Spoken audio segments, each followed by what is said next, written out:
এর কাঠামোগত দুর্বলতা ও অপপ্রয়োগের ফলে স্বাধীনতা পরবর্তী আওয়ামী লীগ সরকার মুক্তিযুদ্ধের জনআকাঙ্ক্ষা পূরণে ব্যর্থ হয়েছিল এবং গণতন্ত্র ও রাষ্ট্রীয় প্রতিষ্ঠানগুলোর কার্যকারিতা ক্ষুণ্ণ করেছিল।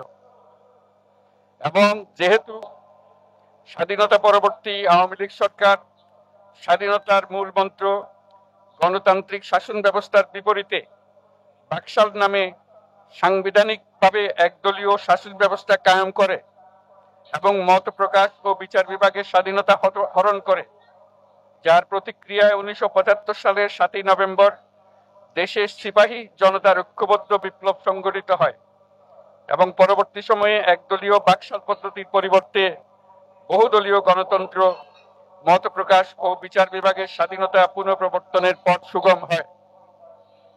এবং যেহেতু 80-র দশকে সামরিক স্বৈরশাসনের বিরুদ্ধে দীর্ঘ 9 বছর ছাত্র জনতার অবিরাম সংগ্রামের মধ্য দিয়ে 1990 সালে গণ অভ্যুত্থান সংগঠিত হয় এবং 91 সনে পুনরায় সংসদীয় গণতান্ত্রিক শাসন ব্যবস্থার প্রবর্তন করা হয়।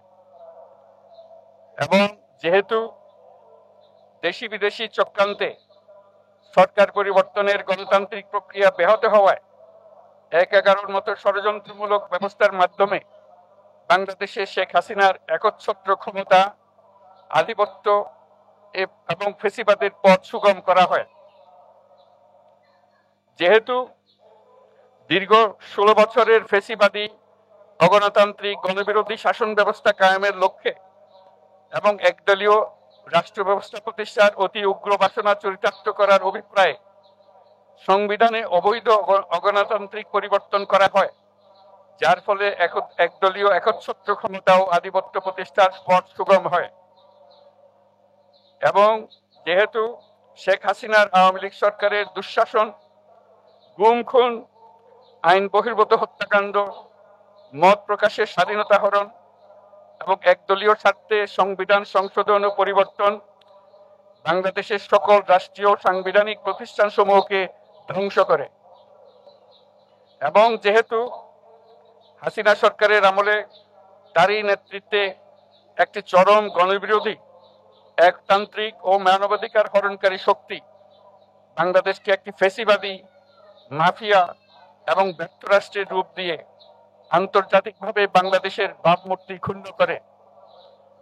এবং যেহেতু তথাকথিত উন্নয়নের নামে শেখ হাসিনার ফেসিবাদী নেতৃত্বে সীমাহীন দুর্নীতি, ব্যাংক লুট, অর্থ পাচার ও অর্থনৈতিক প্রতিষ্ঠানগুলিকে ধ্বংসের মধ্যে দিয়ে বিগত পতিত দুর্নীতিবাজ আওয়ামী লীগ সরকার বাংলাদেশ ও এর অমিত অর্থনৈতিক সম্ভাবনাকে বিপর্যস্ত করে তোলে এবং পরিবেশ, প্রাণ বৈচিত্র্য ও জলবায়ুকে বিপন্ন করে।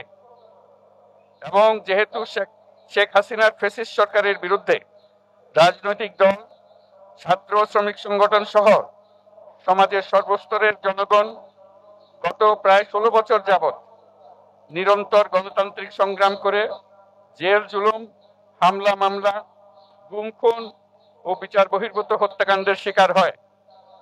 এবং যেহেতু বাংলাদেশে বিদেশি রাষ্ট্রের অন্যায় প্রভুত্ব, শোষণ ও খবরদারিত্বের বিরুদ্ধে এদেশের মানুষের ন্যায়সঙ্গত আন্দোলনকে বহিঃশক্তির দাবেদার আওয়ামী লীগ সরকার নিষ্ঠুর শক্তি প্রয়োগের মাধ্যমে দমন করে। এবং যেহেতু অবৈধভাবে ক্ষমতা অব্যাহত রাখতে আওয়ামী লীগ সরকার 3টি প্রহসনের নির্বাচনে এর জাতীয় সংসদ নির্বাচন এদেশের মানুষকে ভোটাধিকার ও প্রতিনিধিত্ব থেকে বঞ্চিত করে। যেহেতু আওয়ামী লীগ আমলে ভিন্ন মতের রাজনৈতিক নেতাকর্মী, ছাত্র, চাকুরি প্রার্থী, নাগরিকদের মধ্যে চরম ক্ষোভের জন্ম হয় এবং যেহেতু বিরোধী রাজনৈতিক দল সংগঠনের উপর চরম নিপীড়নের ফলে দীর্ঘদিন ধরে জনরোষের সৃষ্টি হয় এবং জনগণ সকল বৈধ প্রক্রিয়া অবলম্বন করে ফ্যাসিবাদ বিরোধী লড়াই চালিয়ে যায়। এবং যেহেতু সরকারি চাকরিতে বৈষম্যমূলক কোটা ব্যবস্থা বিলোপ ও দুর্নীতি প্রতিরোধে বৈষম্য বিরোধী ছাত্র আন্দোলন চলাকালে আওয়ামী লীগ সরকার কর্তৃক ব্যাপক দমন পীড়ন, বর্বর অত্যাচার, মানবতা বিরোধী হত্যাকাণ্ড চালানো হয়, যার ফলে সারা দেশে দলমত নির্বিশেষে ছাত্র জনতার উত্তাল গণবিক্ষোভ গণ অভ্যুত্থানের রূপ নেয়। এবং যেহেতু ফ্যাসিস্ট শক্তির বিরুদ্ধে অদম্য ছাত্র জনতার অভ্যুত্থানে রাজনৈতিক দল, ধর্মীয়, সামাজিক, সাংস্কৃতিক, পেশাজীবী, নারী ও শ্রমিক সংগঠন সমূহ সমাজের সকল স্তরের মানুষ যোগদান করে এবং আওয়ামী ফ্যাসিবাদী বাহিনী রাজপথে নারী, শিশু সহ প্রায় 1000 মানুষকে নির্বিচারে হত্যা করে, অগণিত মানুষ পঙ্গুত্ব, অন্ধত্ব বরণ করে। আন্দোলনের চূড়ান্ত পর্যায়ে সামরিক বাহিনীর সদস্যগণ জনগণের গণতান্ত্রিক লড়াইকে সমর্থন প্রদান করে এবং যেহেতু অবৈধ শেখ হাসিনা সরকার পতন, ফ্যাসিবাদী ব্যবস্থার বিলোপ এবং নতুন রাজনৈতিক বন্দোবস্তের লক্ষ্যে বৈষম্য বিরোধী ছাত্র আন্দোলনের ডাকে জনগণ অসহযোগ আন্দোলন শুরু করে। পরবর্তী সময়ে 5ই আগস্ট ঢাকা অভিমুখে লং মার্চ পরিচালনা করে এবং ফ্যাসিবাদ বিরোধী আন্দোলনরত সকল রাজনৈতিক দল, ছাত্র জনতা তথা সর্বস্তরের সকল শ্রেণীর পেশার আপামর জনসাধারণ তীব্র আন্দোলনের চূড়ান্ত পর্যায়ে গণভবনমুখী জনতার উত্তাল যাত্রার মুখে ফ্যাসিস্ট হাসিনা 5ই আগস্ট 2024 তারিখে পদত্যাগ করে দেশ ছেড়ে পালিয়ে যেতে বাধ্য হয়। এবং যেহেতু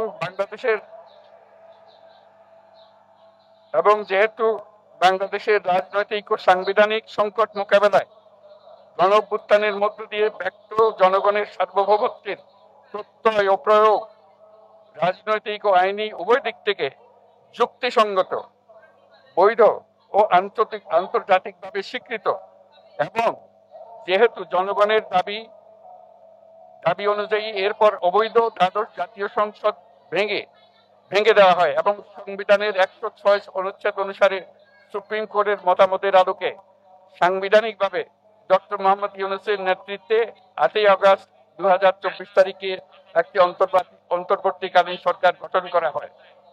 এবং যেহেতু বাংলাদেশের সর্বস্তরের জনগণের ফ্যাসিবাদ বিরোধী তীব্র আকাঙ্ক্ষা এবং ছাত্র জনতার অভ্যুত্থানের মধ্য দিয়ে ফ্যাসিবাদ, বৈষম্য, দুর্নীতিমুক্ত সমাজ ও রাষ্ট্র বিনির্মাণের অভিপ্রায় প্রকাশিত হয়, সেই হেতু বাংলাদেশের জনগণ সুশাসন ও সুষ্ঠু নির্বাচন, ফ্যাসিবাদী শাসনের পুনরাবৃত্তি রোধ, আইনের শাসন, অর্থনৈতিক ও সামাজিক ন্যায় বিচার নিশ্চিত করার লক্ষ্যে নিয়মতান্ত্রিক উপায়ে বিদ্যমান সংবিধান ও সকল রাষ্ট্রীয় সাংবিধানিক প্রতিষ্ঠানের গণতান্ত্রিক সংস্কার সাধনের অভিপ্রায় ব্যক্ত করে। এবং সেহেতু বাংলাদেশের জনগণ বিগত 16 বছরের দীর্ঘ ফ্যাসিবাদ বিরোধী আন্দোলন সংগ্রামকালে এবং 2024 সালের জুলাই গণঅভ্যুত্থানকালীন সময়ে ফ্যাসিস্ট আওয়ামী লীগ সরকার কর্তৃক সংগঠিত গুম, খুন, হত্যা, গণহত্যা, মানবাধিকার বিরোধী অপরাধ ও সকল ধরনের নির্যাতন, নিপীড়ন ও রাষ্ট্রীয় সম্পত্তি লুণ্ঠনের অপরাধ সমূহের দ্রুত উপযুক্ত বিচারের দৃঢ় অভিপ্রায় ব্যক্ত করছে। সেহেতু বাংলাদেশের জনগণ জুলাই জনগণের সকল শহীদদের জাতীয় বীর হিসেবে ঘোষণা করে শহীদদের পরিবার, আহত যোদ্ধা এবং আন্দোলনকারী ছাত্র জনতাকে প্রয়োজনীয় সকল আইনি সুরক্ষা দেওয়ার অভিপ্রায় ব্যক্ত করেছে। এবং সেহেতু বাংলাদেশের জনগণ যুক্তিসঙ্গত সময়ে এবং সেহেতু বাংলাদেশের জনগণ এই প্রত্যাশা ব্যক্ত করছে যে একটি পরিবেশ ও জলবায়ু সহিষ্ণু, অন্তর্ভুক্তিমূলক, টেকসই উন্নয়ন কৌশলের মাধ্যমে বর্তমান ও ভবিষ্যৎ প্রজন্মের অধিকার সংরক্ষিত হবে। এবং সেহেতু বাংলাদেশের জনগণ এই অভিপ্রায় ব্যক্ত করছে যে ছাত্র গণঅভ্যুত্থানের 2024-এর উপযুক্ত রাষ্ট্রীয় সাংবিধানিক স্বীকৃতি প্রদান করা হবে এবং পরবর্তী নির্বাচনে নির্বাচিত সরকারের সংস্কারকৃত সংবিধানের তফসিলে এই ঘোষণাপত্র সন্নিবেশিত করা হবে। এবং 5ই আগস্ট 2024 সালে গণঅভ্যুত্থানে বিজয়ী বাংলাদেশের জনগণের আকাঙ্ক্ষার প্রতিফলন হিসেবে এই ঘোষণা প্রণয়ন করা হলো। জাতির সার্বিক মঙ্গল কামনা করে আমি জুলাই ঘোষণাপত্র আপনাদের সবার সামনে উত্থাপন করলাম। আল্লাহ সকলের জন্য মঙ্গল দান করুন, জাতির জন্য মঙ্গল নিয়ে আসুক। সবাইকে ধন্যবাদ। আল্লাহ হাফেজ।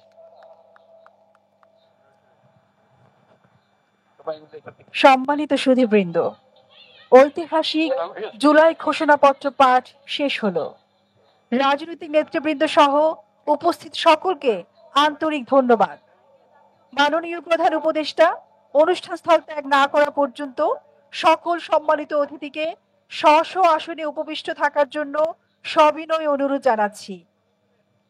সুধীমণ্ডলী, এবারে আমরা পুনরায় ফিরে যাচ্ছি মানিক মিয়া অ্যাভিনিউতে আজকের দিনব্যাপী সাংস্কৃতিক অনুষ্ঠানমালা ও সন্ধ্যায় আকর্ষণীয় ড্রোনের মাধ্যমে নতুন বাংলাদেশের গল্প বলায়। দেশের সকল নাগরিকের সুস্বাস্থ্য কামনা করছি। সবাইকে ধন্যবাদ। অসংখ্য ধন্যবাদ জানাচ্ছি। আমরা এতক্ষণ সরাসরি যুক্ত ছিলাম, শুনেছি আপনাদের যে